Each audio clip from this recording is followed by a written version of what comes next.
It's a sense of purpose, really. I think it's a basic instinct. You always try to look for something that is on your limit, because if people already know and you already know that you can do it, what's the fun? Right now, it's all I think about, it's all I do, it's the people I meet, it's the places I see. It has taught me so much that I have absolutely no idea where I would be without it. It is meditation. I don't focus on anything else than the next move, which is also why it's so relieving. My name is Magnus Midtbø. I'm 27 years old, and I'm a professional rock climber.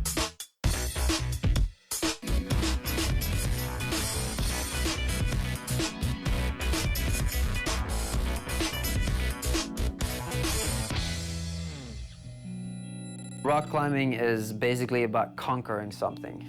Either it's a mountain, or it's a rock, or it's a boulder. It can be anything. You just climb up something.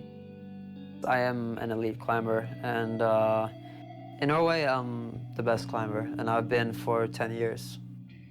I think right now I'm ranked 10th in the world. What I'm doing right now is sport climbing, which is climbing up a cliff. And it should be as hard as possible, meaning that no one else should be able to climb it except you. Climbing is not a sport to me. It's a way of living, yeah. It's what you think about, it's what you talk about with your friends. It gives you kind of like this special kind of freedom to move vertically without any struggle. It's everything to me. I grew up in Bergen. I don't know how many sunny days we have, but not a lot. I traveled both to compete, but also to train. Travel around the world, train with the best, learn from the best, share with the best. It's a way of living your life. It's not like you go climbing and then you turn off and you do something else the rest of the day. It stays with you throughout the day, throughout the weeks, throughout the months. When you feel dedicated, when you feel motivated, that's all you think about. Different moves, going through different routes in your head, you know, like trying to figure out how to do stuff. I see so many different cliffs that look interesting that pretty much, I'm sure, have not been climbed, but to me, they look like they're waiting to be climbed.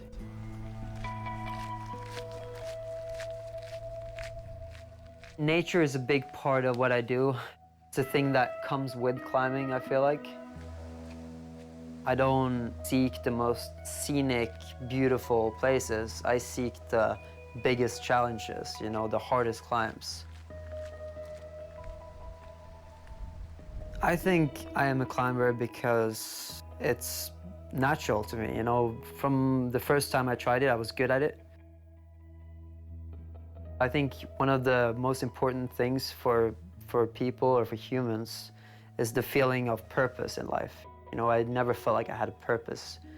But when I got into climbing, I felt like people looked up to me and people respected me, and it didn't matter. Like, I had a lot of friends who were 30 years old when I was 13. It didn't matter. They kind of looked up to me because I was this little kid who only climbed for a year and was still climbing hard. It's a sense of purpose, really. I think it's a basic instinct, even though it's not recognized as one. When I'm in bad shape, it's like a normal person wouldn't be able to walk anymore or run anymore. You know, it's something holding me down, which makes me depressed almost.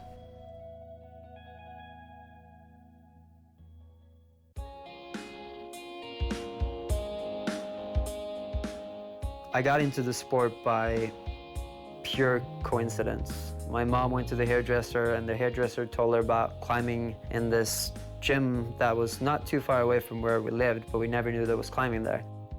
So I did, and I was immediately hooked. And in the beginning, I was only allowed to climb once a week, and that, I think, just made it more special.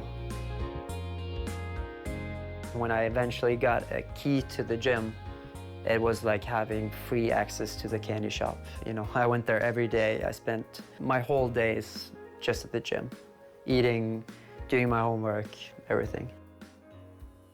Oh yeah, and I still see they have the It's from the news. When I won the Youth World Championship in China, the mayor of the town came and picked me up and greeted me on the airport. And it's still here. Like, that was in 2005, so 10 years later. They still kept it. It's very nice. I am impatient, impulsive, restless, adventurous. I get really bored if I get stuck doing the same thing. And that's why I think climbing is so good for me, because there's always something new. Either a new place, a new route, a new move, something to get excited about. You need draws. I have 15 of them. That will get me pretty much as high as I want to go with this rope. And then the personal harness, very light, and the griggery to belay with. That's for my belayer on the ground. And then climbing shoes, as you can see, very small, and chalk bag. Usually you know what you want to try even before going somewhere. And once you're there, it's a long battle. It's kind of like every route is like a book with different chapters. My goal today is try Paraspera. It's a 9+, and it says here that it's possibly the hardest route in Bergen. Yeah. The middle part looks okay, the top part looks wet, and it's seeping through some places. My trust in Jacob is more important than my trust in the gear, because the gear usually don't fail. Now the modern gear is so good, it's not a problem. It's like when you get into a car crash. It's not the car's fault usually. You know, it's human error.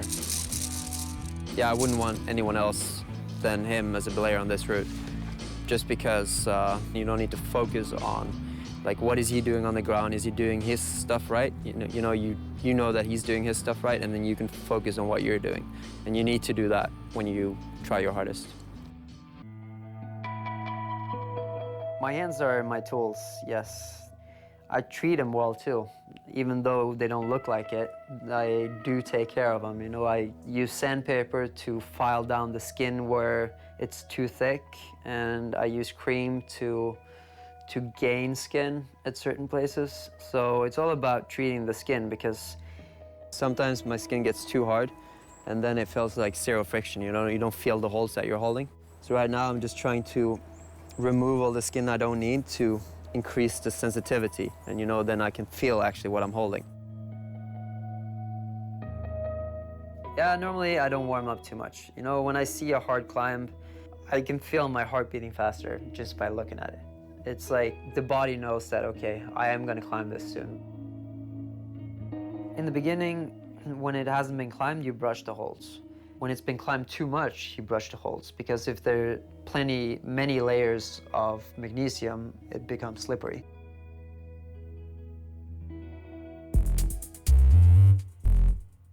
You're just like looking at a route and dreaming about it, kind of. But when you actually get into the pure, like the fight mode, you have a route, you know that it is possible for you to do it. You just have to do it.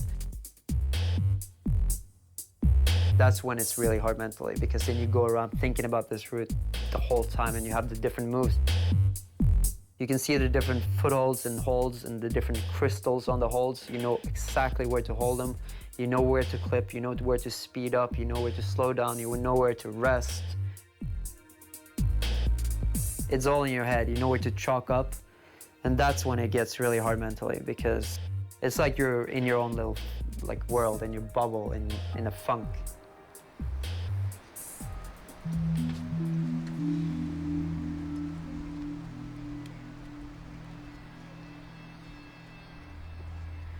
Sometimes it takes longer than others.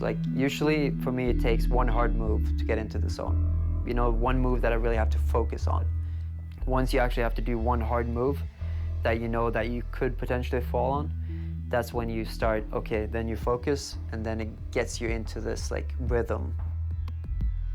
Then you think about the next move, about where to place your feet, where to place your hands, where to clip the draw, how fast you should be going, all those things going in through your head. If you do it in a day, it's not difficult enough. If you do it in a week, it's not difficult enough. If you do it in a couple of weeks, then it's interesting. But if it takes you years, I think it builds characters.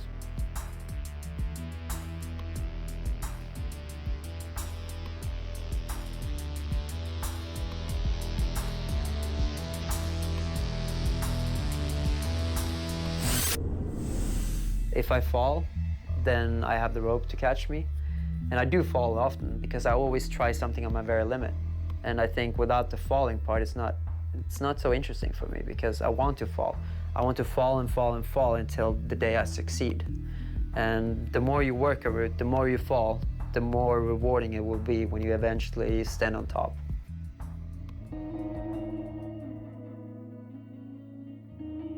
To me, I have to prove it to myself because I do feel like it's really personal. I think I doubt myself more than other people do. I doubt whether or not I can actually do this, and which is why it feels so good in the end. Even though I wouldn't be pushing the international standard, I would still be pushing it for myself, and that is the most rewarding feeling you can get. Every time that I've sent a route, then I get some peace. I can sit back, I can watch the view, and I can really enjoy the nature and just being me and where I am. Yeah, you're pushing your own limits, and that's what climbing is about, I think. My mission in life is not to be the greatest climber or a world champion. I don't set myself goals like that. My goal is just my next climb.